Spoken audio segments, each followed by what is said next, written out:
चतुर दामाद। किसी देश में एक बहुत ही न्यायप्रिय राजा था। वह अपनी प्रजा के हितों की रक्षा करना भली भांति जानता था।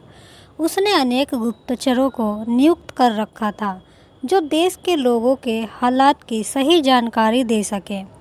राजा को फिर भी पूरी तसल्ली नहीं होती थी।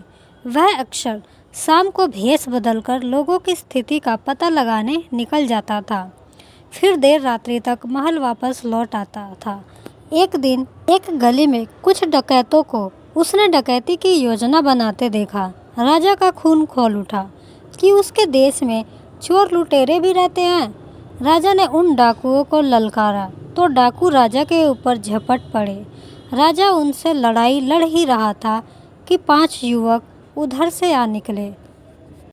उन युवकों ने एक अकेले व्यक्ति को डाकुओं से लड़ाई करते देखा तो तुरंत उसे बचा लिया और डाकुओं पर टूट पड़े।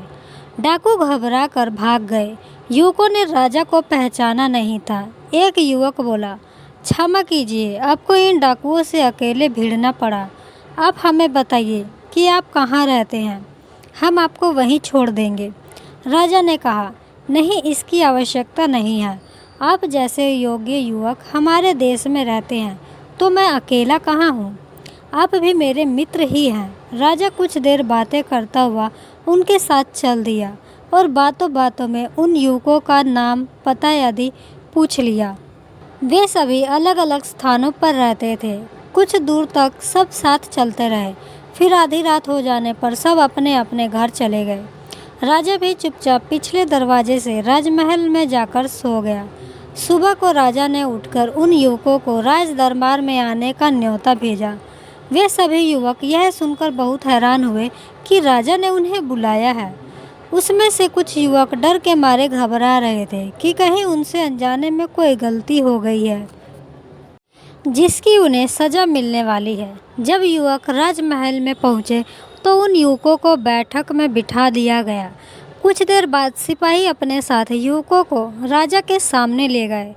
युवक यह देखकर विस्मित रह गए कि रात में डकैतों से टक्कर लेने वाला व्यक्ति और कोई नहीं बल्कि उस देश का राजा था। उन्होंने राजा को झुककर प्रणाम किया। राजा ने कहा, तुम सब मेरे मित्र हो, इसलिए तुम्हें प्रणाम करने की आवश्यकता नहीं है, गले से लगना चाहिए तुम्हें। सभी युवक राजा की बात सुनकर बहुत खुश हो गए। राजा ने उन 5 युवकों को गले लगाते हुए कहा, तुम सभी मेरे मित्र हो। मैं चाहता हूँ कि तुम लोग अपनी एक एक इच्छा बताओ। यदि मेरे बस में हुआ तो मैं तुम्हारी इच्छा अवश्य पूरी करूँगा। वैसे जब कभी तुम्हें कोई चीज़ की आवश्यकता हो तो तुम मेरे पास आ सकते हो। राजा की बात सुनकर सभी एक दूसरे का चेहरा देखने लगे और सोचने लगे कि राजा से क्या मांगा जाए। एक युवक ने कहा कि मैं एक टूटी फूटी झोपड़ी में रहता हूँ, यदि हो सके तो आप उसकी मरम्मत करा दीजिए। राजा ने अपने मंत्री को आदेश दिया कि इस युवक को एक बड़ा मकान तैयार कर दिया जाए। राजा ने दूसरे युवक से पूछा तो उसने कहा कि मेरे घर की हालत बहुत ही ख़राब है, हम बहुत गरीब हैं। मुझे कुछ धन मिल जाता तो मेरे पिता और मैं कोई व्यवसाय शुरू कर देते। राजा ने आदेश दिया कि इस व्यक्ति को ढेर सारा धन दिया जाए ताकि यह अपना व्यापार जमा सके। फिर तीसरे युवक ने अपनी इच्छा इस प्रकार प्रकट की, मैं पढ़ा लिखा बेकार युवक हूँ। मेरे माता पिता चाहते हैं कि मैं एक नौकरी पर लग जाऊं ताकि कुछ कमा सकूं। मेरी आपसे प्रार्थना है कि आप मेरी नौकरी कहीं लगवा दीजिए। राजा ने उस युवक को एक अच्छे पद पर नौकरी दिलवाने का आदेश दिया और वह युवक खुश हो गया। अब चौथे युवक की बारी थी। वह कुछ देर सोचता रहा कि राजा से क्या मांगूं। राजा ने कहा, प्रिय मित्र, तुम्हें जो कुछ चाहिए निसंकोच मांगो। यदि मेरे बस में हुआ तो अवश्य दिलाने का प्रबंध करूँगा। तब वह युवक बोला, महाराज, मैं जानता हूँ कि आप मेरी सभी इच्छाएं पूरी कर सकते हैं। मेरा घर यहाँ से 30 कोस दूर है और मुझे कच्ची व उबड़ खाबड़ सड़क से होकर घर पहुँचना पड़ता है। यदि हो सके तो मेरे घर तक जाने वाली सड़क को पक्का करवा दीजिए। राजा ने अपने सिपाहियों एवं कर्मचारियों को आदेश दिया कि इस युवक के घर के आसपास तक की सभी सड़कें पक्की बनवा दी जाए। चारों युवक खुश थे कि उनकी इच्छा जल्द ही पूरी होने वाली है। वे सोच रहे थे कि उनका पांचवा मित्र तो सुंदर कन्या से विवाह करने की प्रार्थना करेगा, क्योंकि उसके माता पिता उसके लिए सुंदर व होशियार बहू की तलाश में हैं। तभी पांचवें युवक ने राजा से कहा, महाराज, छोटा मुंह बड़ी बात ना समझे, तो मैं आपसे एक निवेदन करना चाहता हूँ। राजा ने कहा, तुम्हें जो भी कहना है निसंकोच कहो। इस पर युवक ने कहा, महाराज, मैं चाहता हूँ कि आप वर्ष में एक बार मेरे घर अतिथि बनकर आए। चारों युवक अपनी मित्र की ओर अजीब सी नज़रों से देखने लगे कि उनके मित्र ने मांगा भी तो क्या मांगा। वे सोचने लगे कि आज इसकी अकल घास चरने गई है जो इसने ऐसी बेतुकी इच्छा जाहिर की है। राजा युवक की इच्छा सुनकर थोड़ा असमंजस में पड़ गया, जो कि उसने वादा किया था कि यदि उसके बस में होगा तो उसकी इच्छा अवश्य पूरी होगी।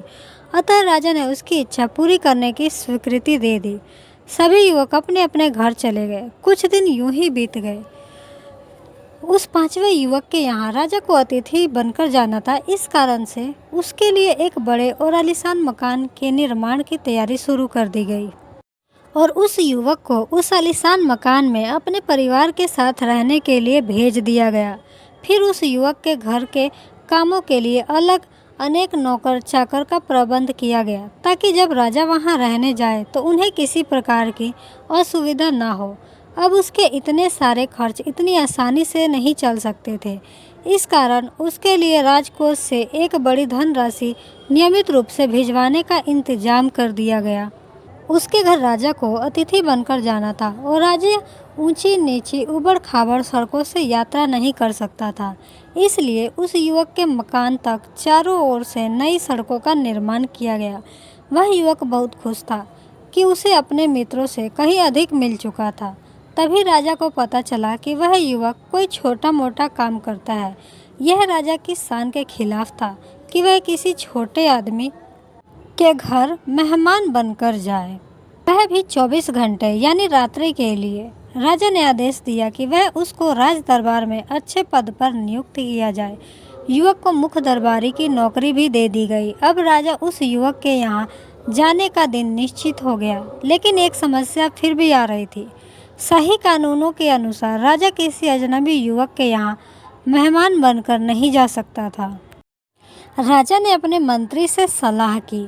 मंत्री ने बताया कि वह युवक बहुत ही होनहार वह बुद्धिमान है, क्यों न इसका विवाह आपकी पुत्री से करा दिया जाए। राजा को बात जच गई और राजा ने उस युवक के यहाँ सूचना भिजवाई कि वह अपनी पुत्री का विवाह उस युवक से करना चाहता है। वह युवक खुशी से फूला नहीं समाया। कुछ ही दिनों में उस युवक का राजकुमारी से विवाह हो गया। अब राजा उस युवक के यहाँ हर वर्ष एक दिन के लिए मेहमान बनकर जाने लगे, क्योंकि अब वह युवक अजनबी नहीं बल्कि उनका दामाद बन गया था। राजा अपने दामाद की बुद्धिमत्ता से बेहद खुश था कि उस युवक ने देखने में छोटी सी चीज़ मांगकर इतनी बड़ी चीज़ मांग ली थी।